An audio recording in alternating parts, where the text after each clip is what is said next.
In the meantime, former Vice President Atiku Abubakar has faulted the federal government and security agencies for trying to stop the planned peaceful protest. In a post on his verified Facebook page, Atiku said it is the constitutional right of citizens to protest. He described as ironical the fact that those who protested against the administration of former President Goodluck Jonathan in 2012, but who have now found themselves in government, are now the same persons trying to stifle people's rights to protest. Now, Labour Party leader Peter Obi has demanded a retraction of an allegation linking him as behind the planned mass protest planned for August by the Special Advisor on Communication and Strategy to the President, Bayo Onanuga. Obi, writing through his counsel, says that the allegation, which was widely published in social and mainstream media and read by many within and outside the country, maligned his hard-earned reputation as a man who indulges in violence when all his antecedents are vivid, and he abhors violence even in the face of extreme provocation. Obi is asking the presidential spokesman to retract the statement and tender an unreserved apology to him within 72 hours or face a 5 billion naira court case on defamation and libel. But in a quick reaction, the presidential spokesman, Bayo Onanuga, says he's awaiting the letter from Obi's lawyer and is prepared to meet in court. Well, joining me now is the former FCT Commissioner of Police, Lawrence Alobi. Good to see you and thanks for your time.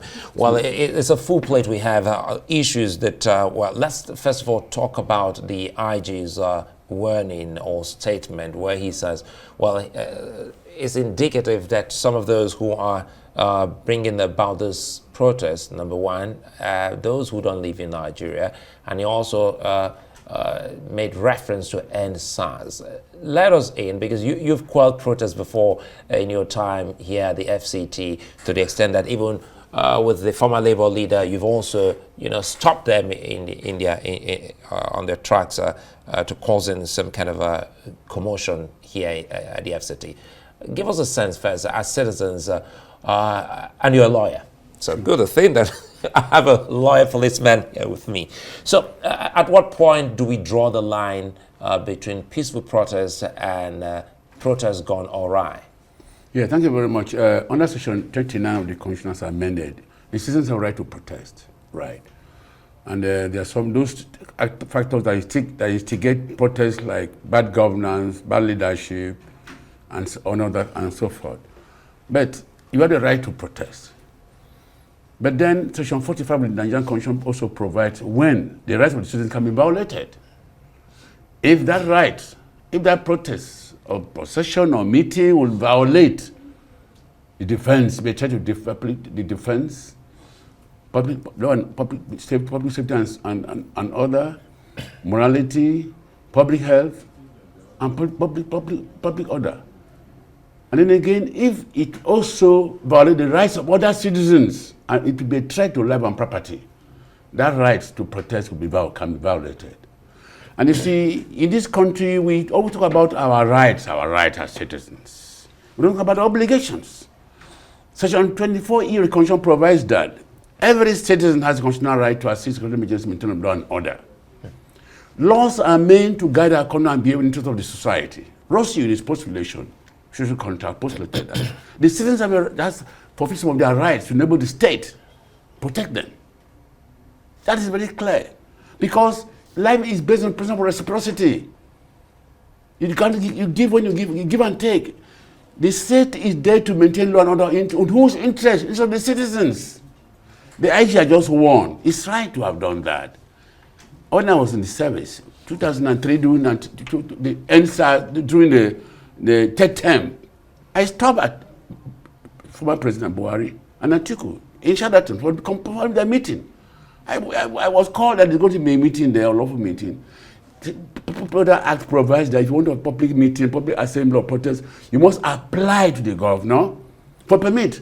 And that the governor delegates that part to the commissioner of police of the state. And if now you have to state why you want to hold that protest and the route and which you have to take, the person will now sit with you and see if that application is or not if it's assessed like it's intelligence, information, and so forth, if it is ascertained by the police, ascertained that or get information that protest or meeting will cause be a threat to public peace and security, the police have a duty to stop that under the Public Order Act of 1979. And the police also have a right to stop any protest that violates, even if a license is given now, like the IG said, we will police the protests if they are peaceful. If the press, in the course of being given this permit to protest, and they violate the condition, the route, for instance, and they violate, of course, the police have under section 6 of the Public Order Act to stop them. And then again, you see, the citizens of this country should, you, the media, have a role to play now. This country belongs to all. We're all stakeholders. We're all stakeholders. And if you apply, that is peace journalism, to what extent does your news promote peace and security in this country? So I think Nigeria police is there to maintain law and order, and the citizens also have a duty. But if you are all right, your right will stop when you are right being to offend my own right.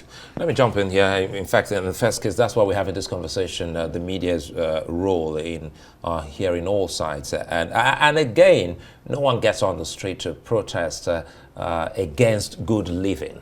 So again, it comes back to what the president has said. The president has said, look, wait a minute, we've heard you, and we're working on all of these complaints. In the case of this, is it something that the police may want to deny permit to such persons or groups who would want to go on peaceful protest? You see, laws are meant to guide our conduct and behavior. And law has no value to man and society if it's not enforced. The prudential value of law is predicated on its enforcement. A law can be made if it's not enforced, it's not value. Laws are meant to be obeyed by the citizens for the good of the interest of the society. No, I'm Mr. President has now. Mr. President has shown that. Mr. President is a man with the listening ear. He will appeal to the Nigerians. Like I had the news, the Senate has approved 70,000 at minimum wage, and that is a bill has just been. It's a very speedy process. It shows that the president has a listening ear. And Nigerians also know that this country belongs to all of us. We should learn from my past experience what happened during the end because speaking of those which, leaders, past experience, again, CP Alobi, sorry to cut you here. Speaking of past experiences or experience, in the case of peaceful protest and the police managing such protests, and a hijack of that protest by hoodlums, occurred. What do the people and the police do to actually avert any further crisis? What the police have done now to warn you, comply with the guidelines of the water permit are given to carry out the protest, the route. On no account should unauthorized person join, because hoodlums can hijack and start causing mayhem, threatening the lives of innocent citizens, burning cars, burning houses, causing accidents and so forth. That's not the police. No police will follow and watch that. No government will watch that.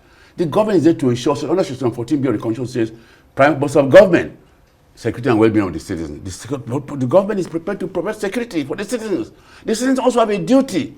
My concern is that this country we're only concerned about right. We're not concerned about our obligation as citizens. Citizens have a duty, obligation. Like I talk about Rossule, chair of social contract. So the police have a duty to. Now that the IG has won, when I was in service, let me tell you, during the third term, General Mohammed, former president, Atiku, Gambo, Naiba, they were in Sheraton having a meeting. And it is true that meeting may cause problem in the country. I went there. I paid compliment to Buhari. I said, Excellency, Mr. President, former president, sir, please, the meeting cannot hold. He said, why? I said, I'm the commissioner of police in FCT. You didn't apply to me that you want to have a meeting. Like, from my head of state, you know the law more than myself, sir. We are here to obey the law, sir. And I'm sure you encourage citizens to obey the law. Gambo was there. My former, he told him, said, let us leave these boys. This officer is right. They left to KB house. In that school, I didn't go to a private house. But they were meeting in a public place. The police have a duty to stop such meeting, procession, or assembly. Well, it looks like a two-way street, just as the police has the duty to stop anyone who is going out of law, the people also have rights to also vent. And that is why people are asking. I'm giving a proviso, section 45. Yeah, there's always a proviso. And that's why we're having this conversation. At what point can the police ensure that that proviso and the protest go side by side? Should they still insist that this protest will go on? You see, the police said, like you said, this process can go on.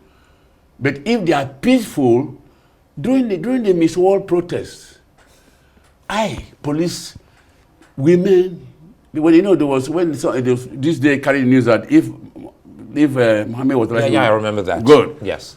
There were women were protesting. I managed them. I managed Shomole during labor fuel crisis. I managed them. The police are applying principle of emotional intelligence and applying. And that is applying wisdom, assessing the situation, assessment, and acting based on the situation on the ground. So between now and August, let's close on this, CP Alobi. Between now and August, there's still time. What do we expect from the government now and the police that will ensure that this protest doesn't hold? How do we manage to see that the protesters are calm? National orientation should do something, public enlightenment. Public don't know that the under section 45 of the Constitution, there's certain conditions where that right to protect can be violated, but it's by the law. We are there to obey the law. We should be law-abiding as citizens. So that when I'm driving the road, I see people breaking traffic light, riding on pedestrian lane, I begin to wonder, what country are we? Laws are meant to guide us. Why did God punish Adam? Because he break the law. Laws are meant to bring order, safety for the good of the citizens. So if we love this country, Nigerians show patriotism, be patriotic, obey the law. And let's have confidence in our government. Mr. President is a president will listen. He has appeal. That appeal should also. Do you know why God gave us? You can close the eyes with your eyes, close your mouth with your mouth. You cannot close your ear with your ear. Do you know why? You must have a listening ear to appeals of this nature. That's it. That's my last comment. Well, it's a fine place for us to leave it. CP Lawrence Alobi. Oh, it's a delight speaking with you. And we do hope that we'll have this conversation again, perhaps when August comes, whether there is or there's none protest. Thank you.